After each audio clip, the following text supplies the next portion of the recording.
गरिबी माणसाला एवढ्या प्रमाणात मजबूर बनवते की ईश्वर आपली परीक्षा घेत असतो, जी माणसाला कोणत्याही जन्मात पास करावीच लागते. त्याचप्रमाणे गरिबी ही सुद्धा भगवंताची एक मोठी परीक्षा असते, ज्यामध्ये देव आपल्या भक्तांच्या मनातील लोभ आणि चांगुलपणा तपासून पाहत असतो. दारिद्र्यामुळेच माणूस लोभाकडे धावतो आणि चोरी करायलाही भाग पडतो आणि भगवंताच्या परीक्षेत नापास होतो. आणि जो माणूस लोभ किंवा मोह यांचा त्याग करून चांगुलपणाकडे वाटचाल करतो, तो प्रत्येक टप्प्यावर यशस्वी होतो. माणूस आपल्या मेहनतीवर पुढे जातो आणि परीक्षेवर मात करतो आणि मग देव त्याच्यावर खुश होतो. ही एक कठोर परिश्रमाने भरलेली कथा आहे, जी ऐकून तुम्हाला सुद्धा धक्का बसेल. ही कथा राखेतून वर पर्वतापर्यंत न्यायची कथा आहे. यातून आपल्याला काही शिकायला मिळू शकते. विधवा होणे, गरीब होणे हा एक असा गुन्हा आहे ज्याची शिक्षा कोणत्याही कायद्याने दिलेली नाही, तर आपला समाज देत असतो. आज मीही माझ्या भाड्याच्या घरात खूप घाबरलेली बसली होती. घर मालक येणार याची मला खात्री होती. तो प्रत्येक वेळी असं काहीतरी बोलून जायचा की मला पुढचे 15 दिवस खूप भीती वाटे. आजही तेच घडणार होते. मी घरमालकाची वाट पाहत होते.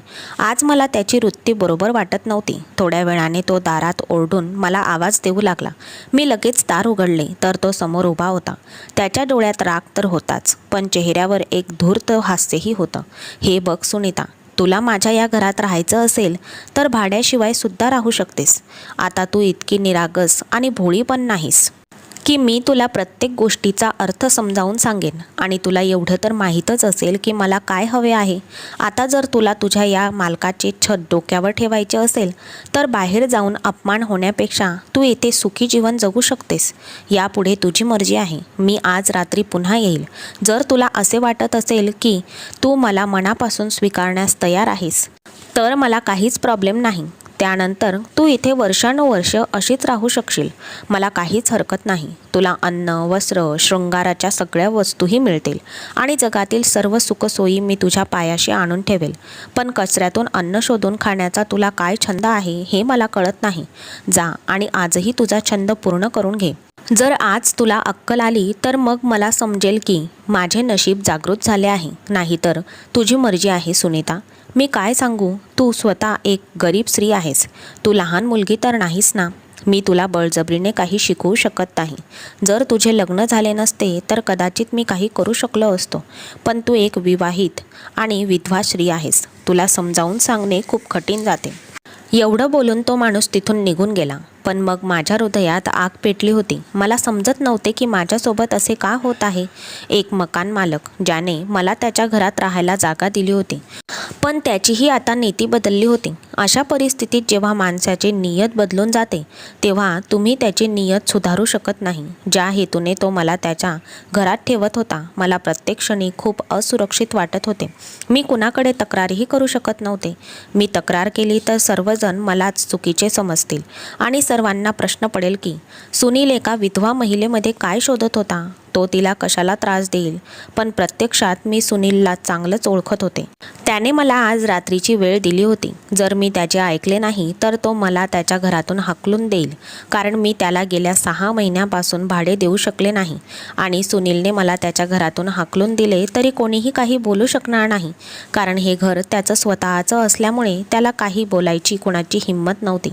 आणि या गल्लीत त्याचे इतर नातेवाईकांची घरंही होती. मला जाणवलं की माझ्यासारख्या बाईसाठी जागा मर्यादित होत चालली आहे. पण आयुष्यात माझ्यासाठी पुढे काय आहे हे मला माहीत नव्हते. आजही मी घरातून बाहेर पडले तेव्हा भुकेने माझ्या पोटात उंदीर उड्या मारत होते.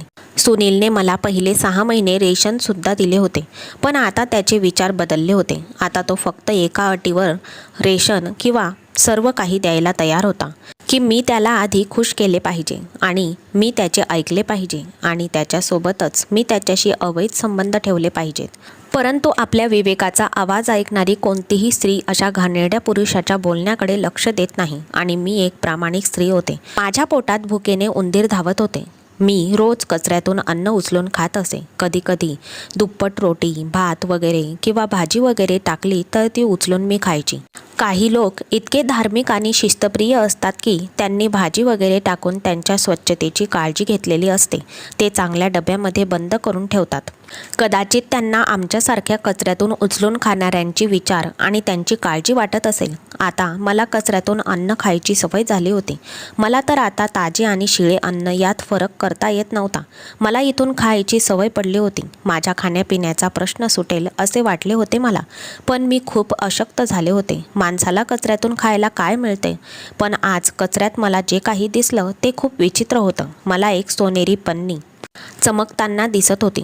दुरून ती पिशवी चमकत होती आणि त्यात भरपूर पिशव्या होत्या. पण मी जवळ जाऊन पाहिले तर ती मोठी बॅग होती, ज्याच्यावर एक सोनेरी रंगाची पिशवी चढवली गेली होती. मी नीट निरखून पाहिलं तर आत कोणाचा तरी चेहरा दिसला. मी आश्चर्यचकित झाले आणि ती पिशवी उघडण्याचा प्रयत्न केला तर ती एक लहान मुलगी होती. ते बाळ खूपच सुंदर होतं. त्या लहानशा मुलीला पाहून मला आश्चर्य वाटले. कचऱ्याच्या ढिगाऱ्यात अशी सुंदर मुलगी, तिला बघून असे वाटत होते की तिची आई खूपच सुंदर असेल. मुलीचे डोळे निळे आणि तिचे केस चमकदार होते. ती दुसऱ्या जगातील बाहुलीसारखी दिसत होती. तिला पाहताच मी तिच्याकडे बघतच राहिली आणि मी तिला पिशवीच्या बाहेर काढून माझ्या मांडीवर घेतले आणि विचार करत होते की मी तिला कुठे घेऊन जाऊ. आपल्या मुलांना कचऱ्याच्या ढिगाऱ्यात टाकणारे हे कसले पालक होते? या निष्पाप मुलीला तुमच्या चुकीची शिक्षा देत आहात का? तुम्ही समाजात तुमचे नाव उंच ठेवण्यासाठी अशा गोष्टी का करता? हे कोणते पालक आहेत ज्यांना आपल्याच मुलीला आपले म्हणायला लाज वाटत असेल? त्या मुलीला बघून माझ्या मनात विचार आला तो असा की ज्या जोडप्याने विवाहबाह्य मुलाला जन्म दिला आहे आणि आता समाजाच्या भीतीने तिला इथे कचऱ्यात टाकून दिले असावे. पण या सर्वांचा परिणामी या निष्पाप मुलीला भोगावे लागत होते आणि तेही तिने न केलेल्या गुन्ह्याची शिक्षा म्हणून तिला मिळत होते. अशा मुलांना तुम्ही तुमचे नावही देऊ शकत नसाल तर मग अशा मुलांना का जन्म देता? त्या मुलीला पाहून माझ्या मनात विचार आला की मी तिला माझ्या घरी घेऊन जाऊ. पण तिला काय खाऊ घालणार? माझ्याकडे तर स्वतःला जेवायला पैसे नाहीत. घरमालक सुद्धा वाईट वाईट बोलतो. मी मनात विचार करत होते की या मुलीला कचऱ्याच्या ढिगाऱ्यातच सोडून माझ्या घरी जायला हवे. पण त्या मुलीच्या शेजारी अजून एक टोपली होती. त्यात पाहिल्यावर माझा त्या मुलीमध्ये रस वाढला, कारण टोपली सोनेरी रंगाची होती. ही मुलगी जणू आभाळातून आलेली परीची भेट आहे असे वाटले.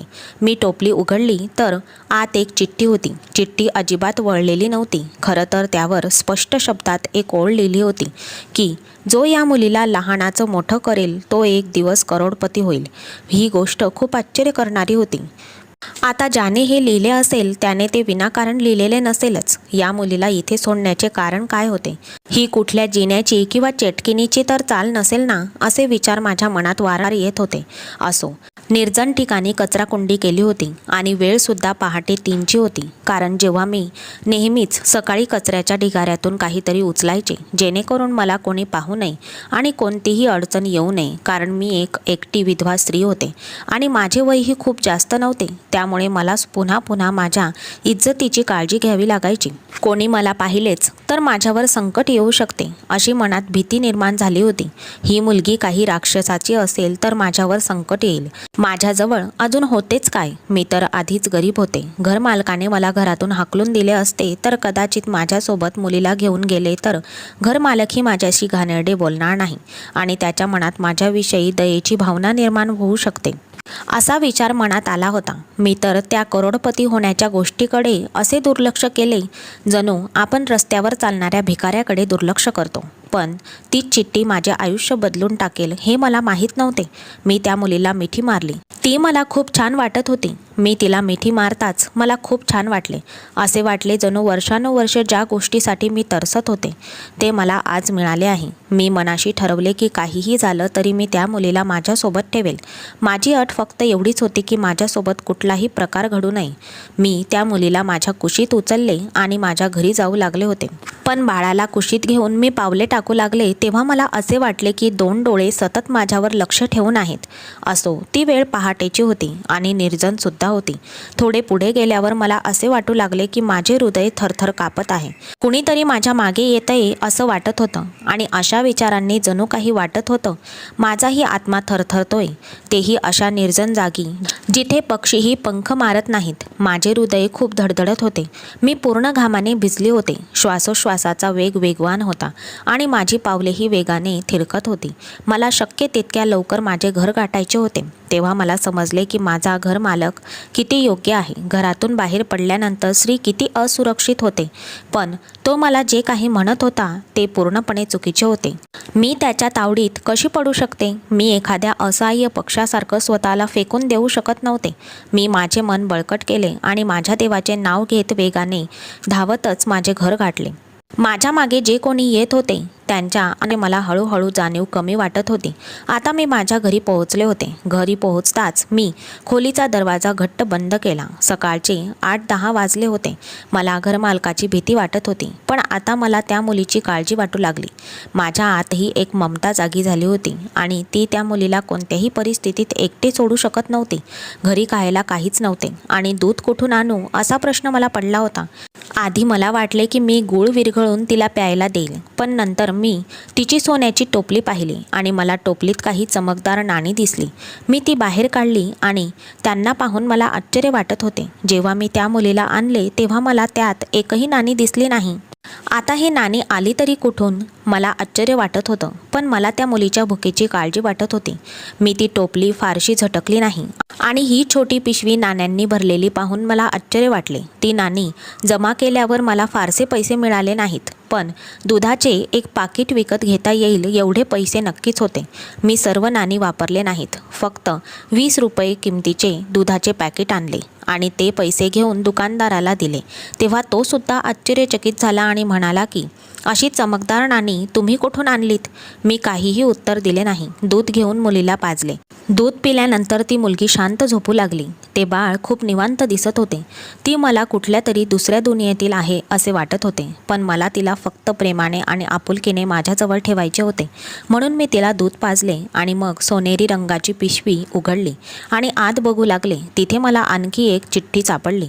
हे सर्व मला पुन्हा पुन्हा अशी भावना देत होते जसे त्या मुलीसोबत चांगले नशीब जोडलेले आहे आणि ती माझे आयुष्य बदलून टाकेल. पण हे कसं शक्य होतं? जर ही मुलगी एवढी भाग्यवान असती तर ती कचऱ्याच्या ढिगाऱ्यावर का पडली असती? अनेक गोष्टी मनात येत होत्या. पण संध्याकाळी 6 वाजले. माझ्या खोलीत तो दुष्ट माणूस कधी आला हे मला कळलेच नाही. मी घरमालकाचा विचार करतच होते की त्याला पाहताच माझ्या डोळ्यात एक विचित्र भीती उतरून आली होती. त्याला पाहून मी खूप घाबरायचे. घरमालक, तू आलीस म्हणू लागला. शेवटी तुला दुसरी जागा मिळाली नाही म्हणूनच तू माझ्या घरी परत आलीस. काय विचार केला आहेस? आज घराबाहेर राहण्याचा विचार आहे की माझ्या घराच्या वरच्या खोलीत येत आहेस? मी ही घृणास्पद गोष्ट ऐकताच मला खूप राग आला आणि माझे रक्त उकळू लागले. पण त्या चिठ्ठीवरचे लिहिलेले आठवताच माझ्या आत एक विचित्र हिंमत आली. सुनील, तू एवढी वाट पाहिलीस तर अजून एक दिवस थांब. आज माझ्याकडे ही मुलगी आहे. ही मुलगी दुसऱ्याची आहे, म्हणजे ती माझ्या एका नातेवाईकाची आहे आणि तीही माझ्यासारखीच गरीब आहे बिचारी. तिला कुठेतरी कामावर जायचे होते, त्यामुळे ती तिच्या मुलीला माझ्याकडे सोडून गेली आहे. आज मी तुझे काहीही ऐकू शकत नाही. जर तू मला आणखी एक दिवस वेळ दिलास तर माझ्याकडून तुला एकच उत्तर मिळेल, ते म्हणजे माझा होकार. मला माहीत नाही की मी काय विचार करून सुनीलला हे सांगितले. तेही विचार न करता त्याला बोलून गेले होते, पण त्याने आता ऐकले नसते. पण जर उद्या मी त्याचे काही ऐकले नाही तर तो माझ्यावर काहीही वाईट आरोप करू शकतो. त्या क्षणी माझ्या तोंडात जे काही आले ते मी बोलून गेले. मला असे वाटले की मी फक्त एक दिवस इथेच थांबणार आहे. हे ऐकताच सुनील उत्तेजित झाला आणि त्याने 2 फूट उंची उडी मारली. तो आनंदाने हसला आणि म्हणाला, तू इतक्या लवकर शुद्धीवर येशील अशी कल्पनाही केली नव्हती, पण आता तू शुद्धीवर आली आहेस म्हणून मी उद्यापर्यंत तुझी वाट पाहीन. तुझ्यासाठी मी तर पूर्ण आयुष्य वाट पाहायला तयार आहे आणि तुझ्यासाठी काहीही करायला तयार आहे. मला फक्त खात्री हवी होती की तुझं उत्तर हो असावे. माझं पण तुझ्यावर प्रेम आहे, पण तू माझ्यावर कधी विश्वास ठेवशील माहीत नाही. तुझ्यावर तर मी नोटांचा वर्षाव करीन. तुला माहीत आहे की सगळी घरं माझीच आहेत. हे माझे नातेवाईक, त्यांना तर मी पाहिजे तेव्हा बाहेर काढून तिथे उभे राहू शकतो. तू माझ्या हृदयात राहतेस. तू माझ्या घरातही राहणार आहेस, असे म्हणत सुनील खोलीच्या आत येऊ लागला. पण मी त्याच्या तोंडावर दरवाजा बंद केला. बस एवढं पुरेसं होतं जे मी त्याला सांगितलं होतं. सुनील उद्यापर्यंत माझी वाट पाहीन आणि मनात हजारो आशा घेऊन मी सकाळची वाट पाहत होते. कारण चिठ्ठीवर जे लिहिलं होतं ती एका दिवसाची वेळ होती. फक्त एक दिवस सकाळ पार करायची होती. म्हणूनच वाटलं आत्ताच नशीब का आजमावू नये. तेव्हा जर काही घडत असेल तर त्यावर विश्वास का ठेवू नये. चिठ्ठीवर लिहिलेल्या ओळींवर विश्वास ठेवला पाहिजे अशी माझ्या मनाने ग्वाही दिली. मी तेच केले. रिकाम्या हाताने मी उद्याची वाट पाहत बसले नाही, तर मी देवाची प्रार्थना करत होते. ते खरे ठरले तर ते एका वेड्याचे स्वप्न म्हणावे लागेल. मी सकाळी काही चांगल्या बातमीची वाट पाहत होते. मी स्वप्नात वेड्यासारखे उडत होते आणि सकाळ होण्याची वाट पाहत होते. सकाळी दार उघडताच मला खूप भूक लागली होती आणि आधीच दार उघडले होते. मला थोडी निराशा होती की आत्तापर्यंत काहीच घडलेले दिसत नाही. मला पुन्हा कचऱ्यातून उचलून खावे लागेल. पण तितक्यात मी बाहेर पाऊल टाकताच दार मागे वळून माझे पाय कशात तरी जोरात अडकले. मी मागे वळून पाहिले तर मी एक ब्लॅक बॉक्स पाहिला. त्या बॉक्समध्ये नेमके काय होते मला माहीत नव्हते. मी तो बॉक्स उचलला तेव्हा त्यात आणखी एक चिठ्ठी होती आणि त्यासोबत एक चावी होती. चिठ्ठीवर लिहिले होते, पण तुम्हाला तर एका दिवसात करोडपती होण्याची संधी देण्यात आली होती. तुम्ही संधीचा स्वीकार करत आहात. ही आलिशान बंगल्याची चावी आहे, ज्याची किंमत 1 कोटीपेक्षा जास्त आहे. या चिठ्ठीत बंगल्याचा पत्ता लिहिला आहे. ते पाहिल्यानंतर त्या घरापर्यंत पोहोचा. ते घर तुमचे आहे. तुम्ही चाव्या घेऊन तिथे पोहोचलात तर जगातील सर्व सुखसोयी तुमची वाट पाहत आहेत. ती चिठ्ठी वाचून माझ्या स्वतःवर विश्वासच बसेना. मी या स्वप्नाबद्दल विचारही करू शकत नव्हते. मी त्याकडे पूर्णपणे दुर्लक्ष करत होते, ज्यावर माझा विश्वास बसत नव्हता. हे इतक्या लवकर पूर्ण होईल मला माझ्या नशिबावर विश्वासच होत नव्हता. मी चाव्यांचा गुच्छ उचलला तेव्हा मला दिसले की त्यात अनेक चाव्या होत्या. त्या चावीवरून कळू शकते की ती खरंच एका मोठ्या बंगल्याची चावी आहे. तो बंगलाच असावा हे स्पष्ट दिसत होतं. मला आश्चर्य वाटलं. माझ्या नशिबात हे कसे शक्य आहे.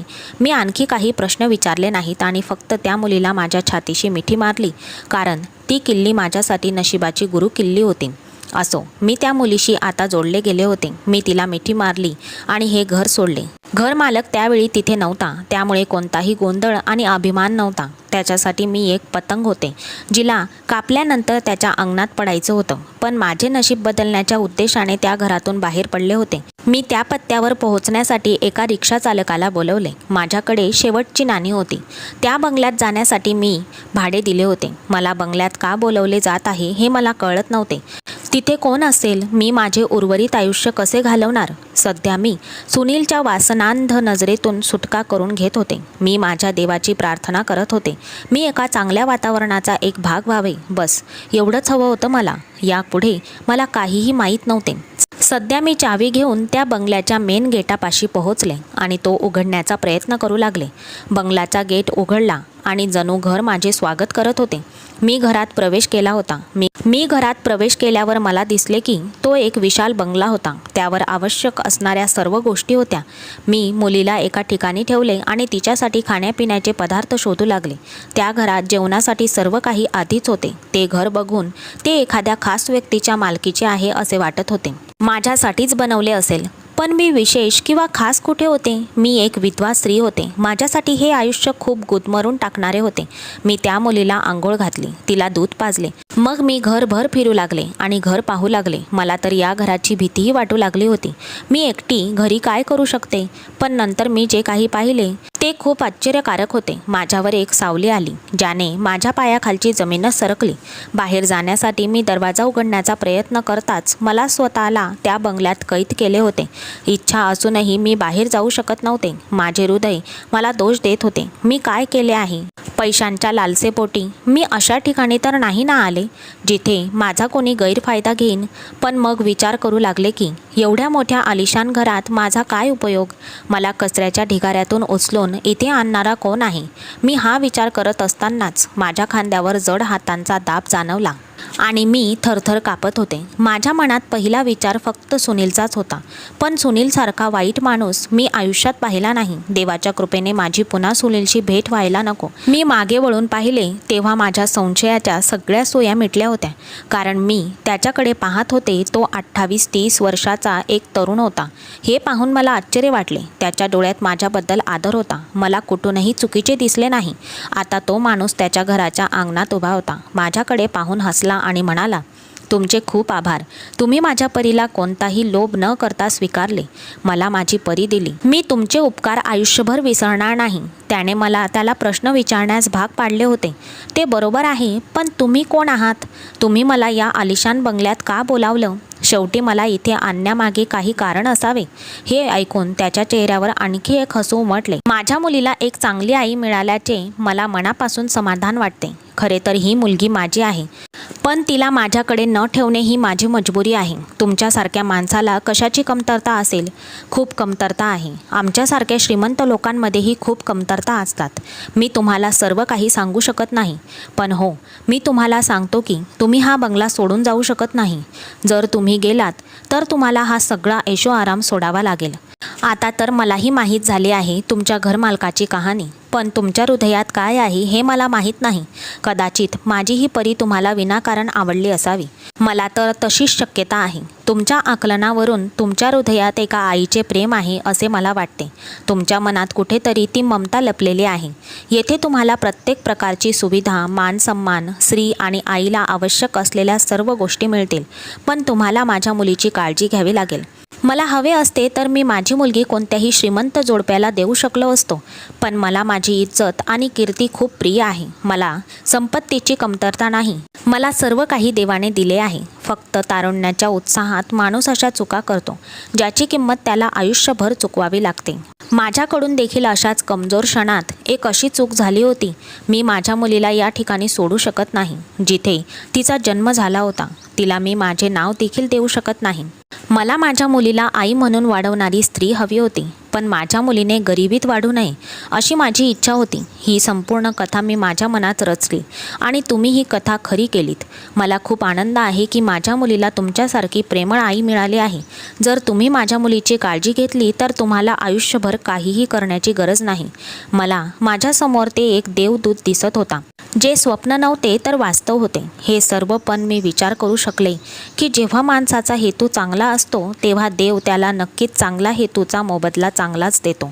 म्हणजेच मनात चांगला हेतू ठेवला तर चांगलेच होते. कदाचित ही माझ्यावर सुनीलची वाईट नजर आणि गलिच्छ हेतूपासून संरक्षण करण्यासाठी देवाने योजलेली एक निमित्त होते. नाहीतर मी कुठे आणि हा आलिशान राजवाडा कुठे? त्यानंतर काही वर्षातच त्या देवदूताने मलाही स्वीकारले. त्याने माझ्याशी लग्न केले. आता त्याची पत्नी आहे मी. आता या गोष्टीला 20 वर्ष झालीत आणि माझी मुन्नी आज 20 वर्षाची झाली आहे आणि आम्ही दुसरे मूल होऊ दिले नाही. आम्ही एक दुसऱ्यासोबत खूप आनंदी आहोत. मित्रांनो, आजची कथा तुम्हाला कशी वाटली हे कमेंट्समध्ये नक्की कळवा. तुम्हाला ही कथा आवडली असेल तर व्हिडिओला लाईक करा आणि अशा छान छान कथा ऐकण्यासाठी चॅनलला सबस्क्राईब करून बेल आयकॉन प्रेस करा व ऑलवर सेट करा, म्हणजे पुढचा व्हिडिओ तुम्हाला लगेच मिळेल. धन्यवाद.